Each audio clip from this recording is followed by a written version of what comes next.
नमस्कार मंडळी, श्री स्वामी समर्थ. आपल्या चॅनलमध्ये तुमचे मनापासून स्वागत आहे. आज आपण कुलदेवीचा आशीर्वाद मिळवण्यासाठी प्रभावी सेवा बघणार आहोत. सोप्या पद्धतीने अशी कुलदेवीची सेवा तुम्ही तुमच्या घरी करून देवीचा कृपा आशीर्वाद मिळवू शकतात. प्रत्येक हिंदू कुटुंबाला, प्रत्येक कुळाला एक कुलदेवी किंवा कुलदैवत असते. ही कुलदेवी म्हणजे आपल्या पिढ्यानपिढ्यांची रक्षण करते, संकटातून तारून देणारी माता असते. आपल्या आजी आजोबांनी ज्या देवतेची भक्ती केली, ज्या देवतेच्या कृपेने घर चालत आले, तीच आपली कुलदेवी.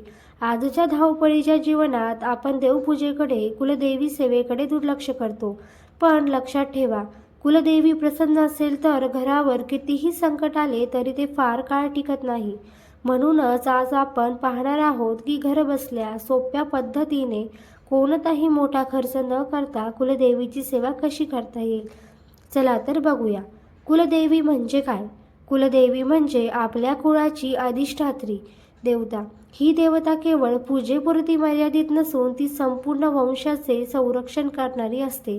संतती, विवाह, आरोग्य, व्यवसाय, घरातील शांती या सगळ्या गोष्टींवर कुलदेवतेचा कृपा आशीर्वाद असतो, असे वास्तुशास्त्रात देखील मानले आहे. अनेक वेळा आपल्याला नकळत संकट टळते, अपघात टळतो, वाईट प्रसंग दूर जातो, तेव्हा मागे कुलदेवतेचाच आशीर्वाद असतो. घरात कुलदेवीची सेवा का करावी? आज सर्वांना देवळात जाणे रोज रोज शक्य होत नाही, पण घरातील पूजा ही देवळाइतकीच प्रभावी असते. कुलदेवी ही भाव पाहते, दिखावा नाही.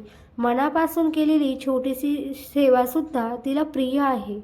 घरात कुलदेवीची सेवा केल्याने घरात सकारात्मक ऊर्जा वाढते, वास्तुदोष कमी होतो, नकारात्मक शक्ती दूर राहते आणि घरातील वातावरण शांत आणि आनंदी होते. घरात कुलदेवताचा फोटो किंवा प्रतिमा ठेवणे. शक्य असल्यास घरातील देवघरात कुलदेवीचा फोटो किंवा प्रतिमा ठेवावी. फोटो नेहमी स्वच्छ, नीटस आणि उंच जागी असावा. तो कधीही जमिनीवर ठेवू नये. फोटो तुटलेला, फाटलेला किंवा खराब झालेला नसावा. रोज सकाळी आणि संध्याकाळी त्या फोटोसमोर उभे राहून फक्त 2 क्षण डोळे बंद करून दर्शन घ्यावे. ज्यांच्याकडे फोटो नाही त्यांनी फक्त कुलदेवीचे नाव घेऊन मनोमन स्मरण केले तरी चालते. रोज दिवा लावण्याची सेवा. कुलदेवतेची सर्वात सोपी आणि प्रभावी सेवा म्हणजे दिवा लावणे. रोज सकाळी किंवा संध्याकाळी एक दिवा लावा. शक्य असल्यास तुपाचा दिवा लावा, अन्यथा तेलाचा दिवाही चालतो. हा दिवा रात्रभर, दिवस रात्र 24 तास जळत असला तर अतिउत्तमच. दिवा लावताना आई माझे घर सांभाळ, आमच्यावर कृपा ठेव, माझे सौभाग्य अखंड ठेव, सासरकडचे माहेरकडचे सुखी ठेव अशी मनात म्हणा. दिवा विझवताना कधीही फुंकर मारू नका. दिवा आपोआप विझू द्या. हा दिवा घरात सकारात्मक ऊर्जा पसरवतो. फुलं आणि नैवेद्य अर्पण करणे. आठवड्यातून किमान एकदा कुलदेवीला फुले अर्पण करावीत. फुले स्वच्छ आणि ताजी असावीत. फुले कधीही पायाशी किंवा जमिनीवर फेकू नयेत. नैवेद्य फार मोठा असण्याची गरज नाही. साखर, गूळ, नारळ, भाजी भाकरी किंवा साधा गोड पदार्थ चालतो. नैवेद्य अर्पण केल्यानंतर तो घरच्यांनी प्रसाद म्हणून ग्रहण करावा. त्यामुळे घरात एकात्मता आणि समाधान वाढते. कुलदेवतेचे नामस्मरण घ्यावे. कुलदेवीचे नाव घेणे ही फार मोठी सेवा आहे. रोज किमान 5 वेळा तिचे नाव घ्या.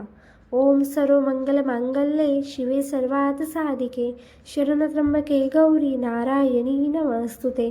झोपण्याआधी, अडचणीत, भीती वाटत असताना किंवा मन दुखावले असताना नाव घ्या. नाव घेतल्याने मन शांत होते आणि संकटात मार्ग सापडतो. अनेक भक्तांचा अनुभव आहे की फक्त नाव घेतल्याने कामे मार्गी लागतात. त्यामुळे हा सोपा उपाय तुम्ही अगदी सहजपणे करू शकतात. घर स्वच्छ ठेवणे ही सर्वात मोठी सेवा आहे. कुलदेवतेला अस्वच्छता अजिबात आवडत नाही. घर, विशेषतः देवघर नेहमी स्वच्छ ठेवा. कचरा साठवू नका. तुटलेल्या वस्तू घरात ठेवू नका. त्याचप्रमाणे भंगार देखील साठवू नका. न लागणाऱ्या वस्तू तात्काळ घरातून पहिलं बाहेर काढा. घरात सतत भांडण, वादविवाद, नकारात्मक बोलणे टाळा. स्वच्छ घर आणि स्वच्छ मन हे कुलदेवतेची खरी पूजा आहे. गुरुवार व शुक्रवार विशेष सेवा. गुरुवार किंवा शुक्रवार हा दिवस कुलदेवी सेवेसाठी विशेष मानला जातो. शक्य असल्यास या दिवशी उपवास करा किंवा सात्विक आहार घ्या. मद्यपान करू नका, मांसाहार करू नका. स्वच्छ हलके रंगाचे कपडे घाला. गोड पदार्थांचा नैवेद्य दाखवा. दिवा आणि अगरबत्ती लावा. त्या दिवशी कुलदेवतेची कथा ऐका किंवा ऐकवा. घरात शांत भक्तिमय वातावरण ठेवा. कुलदेवतेची सेवा करताना टाळायच्या चुका कोणत्या आहेत, चला तर बघूया. कुलदेवतेची सेवा करताना खोटेपणा, अहंकार, दिखावा टाळा. फक्त मागण्या करणे चुकीचे आहे. आधी कृतज्ञता व्यक्त करा. देवतेची निंदा, टिंगल किंवा अवहेलना कधीही करू नका. श्रद्धा नसताना केलेली पूजा निष्फळ ठरते, त्यामुळे मन नेहमी शुद्ध ठेवा. कुलदेवी प्रसन्न असल्याची चिन्हे कोणती आहेत? कुलदेवी प्रसन्न असल्यावर घरात आपोआप बदल जाणवतो. अचानक अडचणी कमी होतात. घरात शांतता नांदते. रखडलेली कामे मार्गी लागतात. वाईट स्वप्ने कमी होतात. मन प्रसन्न राहते आणि घरात शुभ घटना घडू लागतात. ही सर्व कुलदेवतेच्या कृपाशीर्वाद असल्याची चिन्हे आहेत. कुलदेवतेची सेवा म्हणजे मोठे कर्मकांड नाही. श्रद्धा, स्वच्छता आणि सातत्य हेच तिचे खरे रूप आहे. आई कधीही आपल्या लेकरांकडे पाठ फिरवत नाही. आजपासून या सोप्या सेवेला सुरुवात करा. नक्कीच तुमच्या जीवनात सकारात्मक बदल जाणवेल. तुम्हाला आजचा व्हिडिओ कसा वाटला कमेंट करून नक्की सांगा. व्हिडिओ आवडल्यास चॅनल सबस्क्राईब करायला विसरू नका. असेच नवनवीन व्हिडिओसाठी बेल आयकॉन नक्की दाबा आणि आपल्या मित्रमैत्रिणींसोबत शेअर करा. धन्यवाद. श्री स्वामी समर्थ.